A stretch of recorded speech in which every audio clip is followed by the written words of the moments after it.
Hi, I'm Sandy Bodzin, and I'm interviewing Brenda Brand on March 17th, 2025. Hi, Brenda. And How are you today? I'm here. Good. I'm so glad. Right. Tell us a little bit about yourself, and then I'll, about who you are, and then I can ask you more specific questions. I was born in Houston, Texas, December 7th, 1941, which is the day that goes on in infamy. So, and I lived in Houston and until I went to the University of Texas. Yeah, I graduated with a degree in education.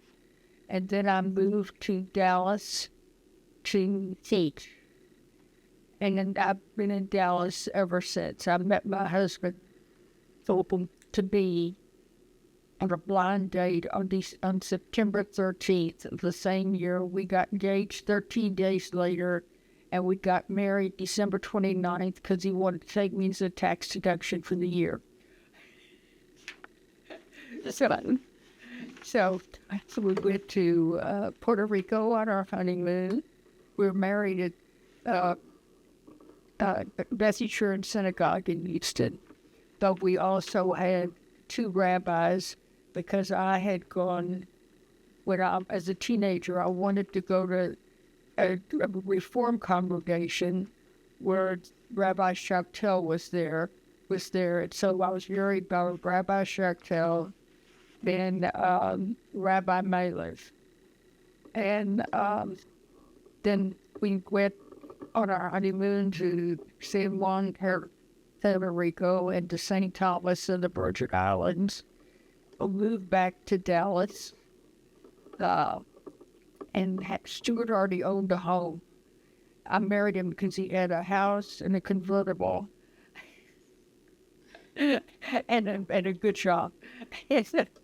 So we lived in the house on Long Beach for a year, but we had married on December 29th, and our first son, Jeff, was born on November 30th of the following year. So that was very exciting. So we've been, at that time, that was a small house, and after a year there, we got married. We moved to a bigger house. It was at 4240 Cedar Brush in Dallas, and we lived there. While we were there, we had another son, Kevin Brand, and then we had Best. A brand who's a spring Stromberg now. And we lived there. We was down the street from Hockaday, and Beth went to Hockaday from kindergarten on. The boys had gone to Lamplighter, and then they went to St. Mark's. And then Jeff finished off at the Marine Military Academy in the Valley, and finished up his prep school. And then Jeff went to Boston University. Beth went to Tulane, and Jeff went to Boston University. So, and then they all moved back to Dallas. Jeff was living in Boston and had got into real estate. And then when the other two moved back to Dallas, he called me, he said, "I'm coming home too. I don't want to be the only one that's not living in Dallas." So they all grew up and lived in Dallas, and they all continued to live in Dallas and raise their families here. And we had a wonderful life. We traveled extensively.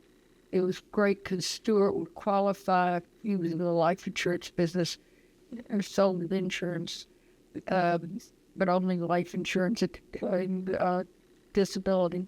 So he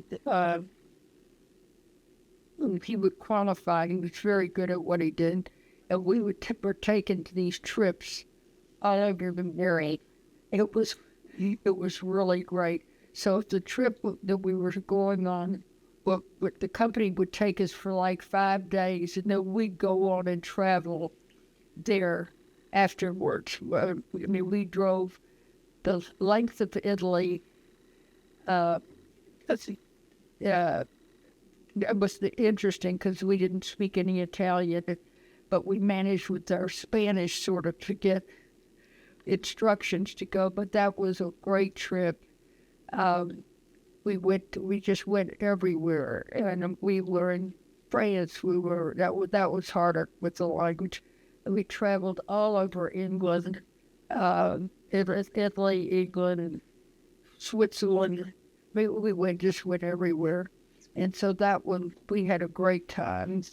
And then the kids survived us being gone. We had usually somebody from either our housekeeper, who is named Willie Mae Jones, stayed with the kids, or we had students from the medical school.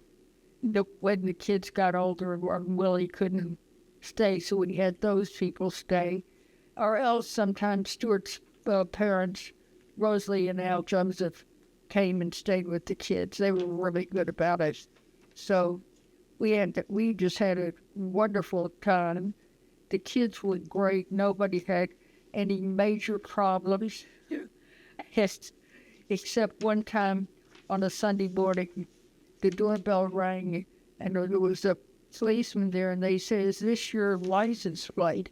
And my license plate happened to say Brand on it.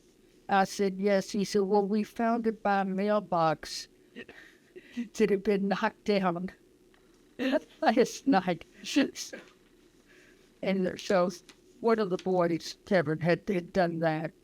But everybody was good. The other time they got in trouble was that we were out of town, and Willie was staying with me. It snowed, and the boys were out throwing snowballs on Forest Lane at cars, and a policeman brought them home, said that they're not supposed to be doing that. So that the kids were really wonderful, and they talked to each other most of the time. Being an only child, I didn't know that anybody ever raised their voice in the house or had an argument. So I learned differently with 3 kids, and our house was always open to other kids, and that Kevin had friends that would come to the house. One in particular would come to the house to get his hair cut, because I cut the boys' hair. And I figured if they had short hair, I had short hair, and I knew how they cut my hair, so I cut the boys' hair. And then a couple of mainly Gordon was the one that came and got haircuts.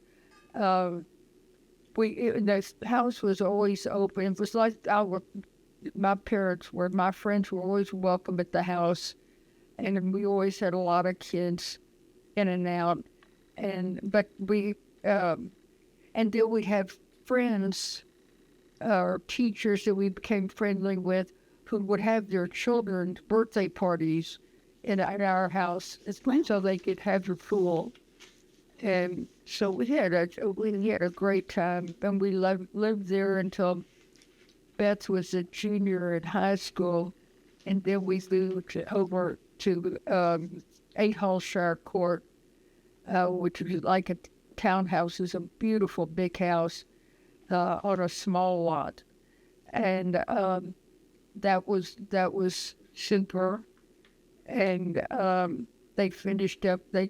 Beth was concerned. She said, I've been walking to school for all these years, and now I have to drive to school or be driven. But anyway, so the kids grew up. Beth went to Sophie Newcomb in New Orleans. Jeff went to Boston University because he was going to dive for them, because he had been in diving competitions from the time he was about 11 years old, that he did diving. He did not do the tower diving. He only did 1 meter and 3 meter. And Kevin went to Texas and had a wonderful time. He enjoyed every minute of it. So one of them went to Texas. And then everybody ended up moving back to Dallas. Tell me about your grandkids. Huh? Tell me about your grandkids. How many grandkids do you have? Yeah, Jeff is married to Sheila, who grew up in San Antonio, and they have a son and a daughter. And Kevin has 3 daughters. One lives in, I forgot where they're living right now. Kevin has 3 daughters, and Beth has a son and a daughter that are living in Dallas. But I think we've lost some of them to Colorado and we've lost to Kirby, Kevin's oldest daughter, to New York. She lives in Manhattan and works for Bain Company there. So, and right now Abby is living in San Antonio, and she's working there and has a very good job. So their kids all turned out beautifully. And the best thing is that everybody talks to everybody. Everybody gets along. And so that's that I feel like we were very successful with that. There's no conflicts. If there's family decisions that need to be made concerning money or anything, it's fine. The best thing, one of the best things that happened is we used to go, it was hard from Dallas to go on a vacation and not have to go far. So a place we found that was easiest, that we liked the most, was Santa Fe. And so we got into a group of people that shared a house. And you had a certain amount of time each year. The timeshare. And all the time, well, it was like a timeshare. So the other people were from Washington and New York. And we've met them through a friend of ours that we made living in Santa Fe, who was a friend of a friend of ours from New York. So we had a portion of the year, and they kept calling and saying, "Can we want to get out of this? Can we buy my share?" So after Stuart had said, "You're in charge of this. I'm not dealing with any of this." So we said we bought into the house, and then the first one called, and they were from Washington, and they said, "Well, okay, we'll buy that share." So then another one, the guy that was the managing partner happened to be coming from California back to New York, and he happened to stop in Santa Fe. I think that was to check us out. So we passed inspection. So then when another one called and said they wanted to get out, I said, "I'm no more getting out. I'll buy the whole house, but I'm not going to keep buying taking over shares of it." So that ended up happening. And the best thing about that was that I offered them a certain amount of money, and they said, well, they wanted to have the house appraised. It's fine to have the house appraised. They had the house appraised, and it came back appraised at $150,000 less than I had offered them. And so that's what I paid for the house, was the appraisal price, so that we redid the kitchen. But we've still got the house all these years later, and the kids love it. And now the grandchildren are going out and enjoying it. And so that became a very special part of our life. We spent the whole summers out there, and we always went out for Christmas and usually stayed for New Year's. And we saw global warming happen in the winter out there. But from the difference of having, 12 inches of snow or 15 inches of snow to having maybe like, 4 inches of snow. So we loved that house. In fact, we had looked into buying another one to add, and so that when the kids could come out, we'd have 2 houses out there, and that hadn't happened yet. It probably will happen at some point. And but I still go there for the summer and for about 2 months, and then we go in December for 2 or 3 weeks, and then whoever wants to go out, and so the grandchildren are now going out, or if they want to go back out and ski or whatever. So it's a great change. It's a great experience living in the beautiful mountains and blue sky and good food, and it's something very fortunate. And it's like, resort, like, we have really enjoyed that. Tell me a little bit about your family. Can you tell Well, I grew in a wonderful family. I was an only child, and I wasn't spoiled though. And I lived with my mother and dad, and my dad's older sister, who had raised the siblings when their parents passed away. She was the oldest one, or she was, but she wasn't the oldest. She was the next oldest, but she made a home for her brothers when their parents passed away, and their sister passed away too. And then she was Emma. She never married. Her name was Clara Fruck, and called Tanti by everybody. And so she lived with us until she moved, probably when I was about 13 years old, to the Jewish retirement home, which she really enjoyed. She had worked all of my life at Sackowitz's in the women's department, and so she was retired, and she moved out to Golden Acres, which was a wonderful environment for them. So I was surrounded by older people all my life, and so I was always comfortable in that environment, and which was sort of unique. Because as I got older, I had no trepidations in having to communicate on a level that was different from my own, and that was helpful at the university. And I think in my later life too, because I became very active when I met Stuart on a blind date in after I moved to Dallas to teach instead of going back to Houston. And there was a woman named Betty C. Scheinberg that I had known vaguely at the University of Texas. She was Betty C. Toplitz, fixed me up with a man named Stuart Brand. And I started going out with him. We met on Friday the 13th of September, 1963. We got engaged on the 26th, and we got married December 29th, so he could take me as a tax deduction. Right. Yes. What is your parents' background? Where do you know where your grandparents were from? And you got that written down on paper. Where were your parents from?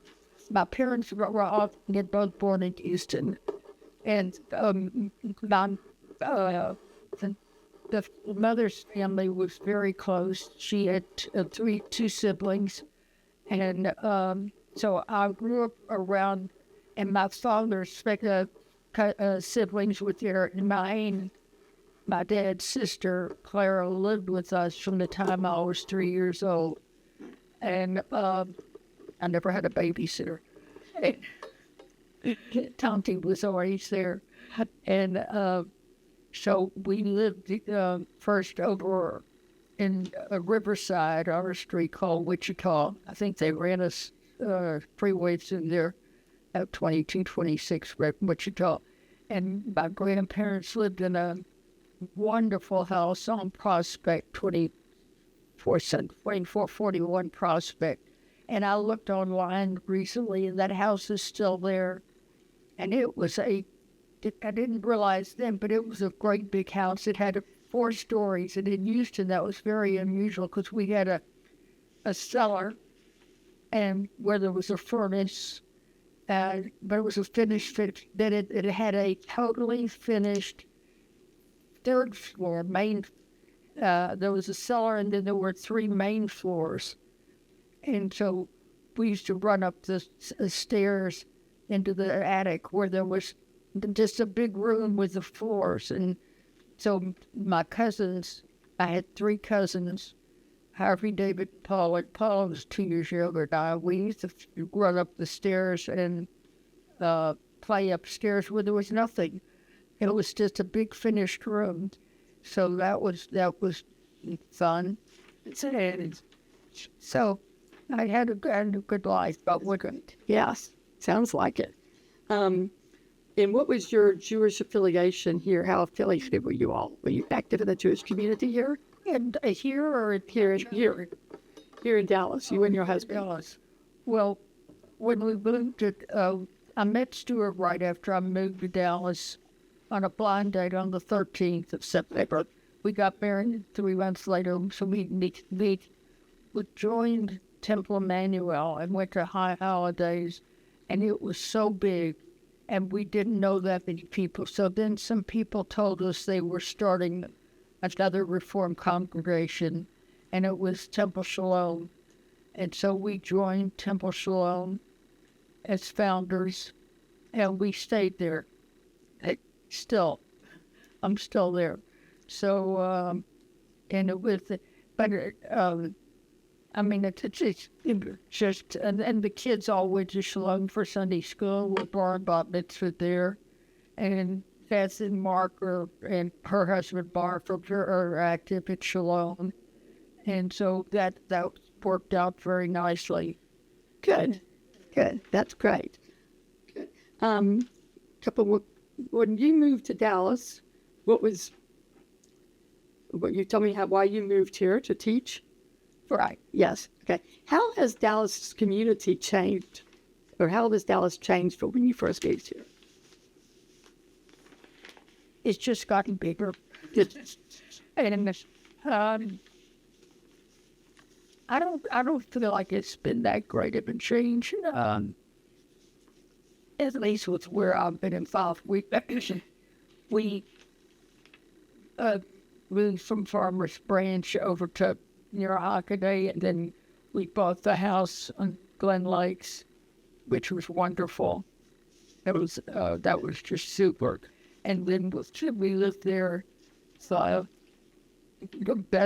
from the time Beth was about 9th grade until she had finished college. And after Stuart passed away, and we always had our house very open and had events there. And anytime anybody wanted to do something, they called, and could we have, 30 people, 50 people. I also had all the holiday dinners there, and that was great. And then we moved.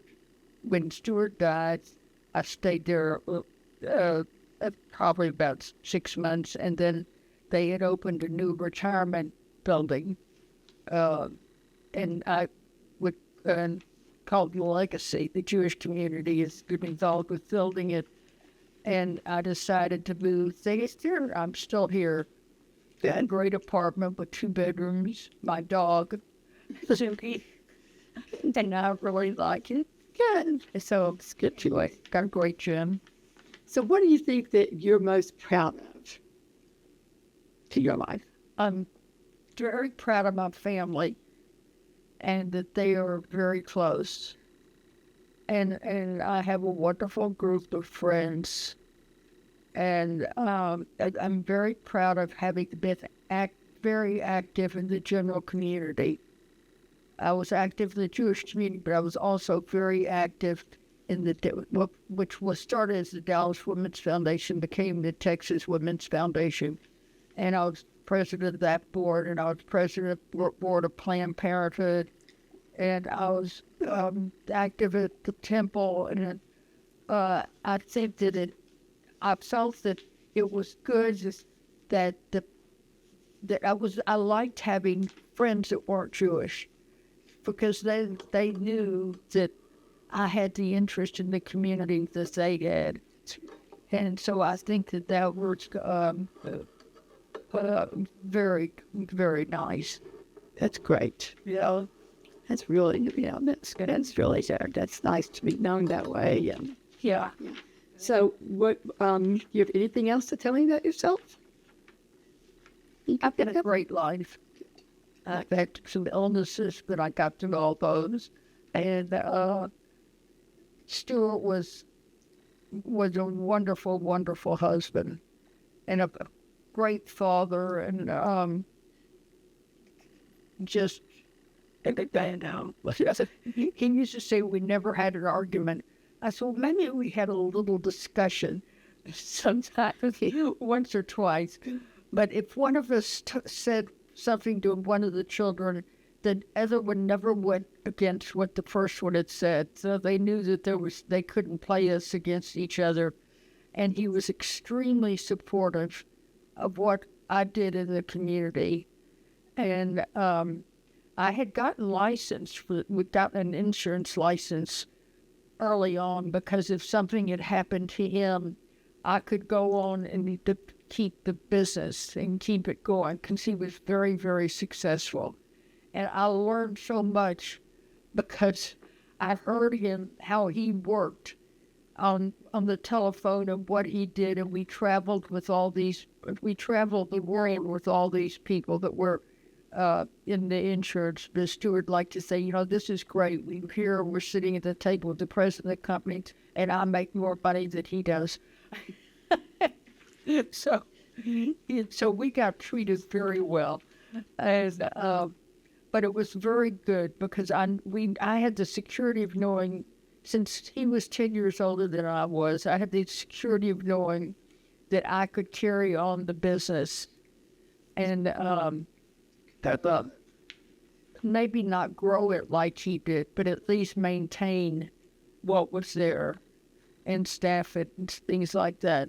So, and the good thing now is that all of our children are still close and talk to each other, if not every day, every week. And we go out to dinner together, and people show up at my apartment now. I mean, it's really been a great life. I've been blessed. You have a lot to be proud of, definitely. Yes, I'm very proud of them, and I just think that I've been so fortunate. Well, thank you so much for coming today. Oh, thank you. Very interesting. Thank you for. I like your shirt. Thank you.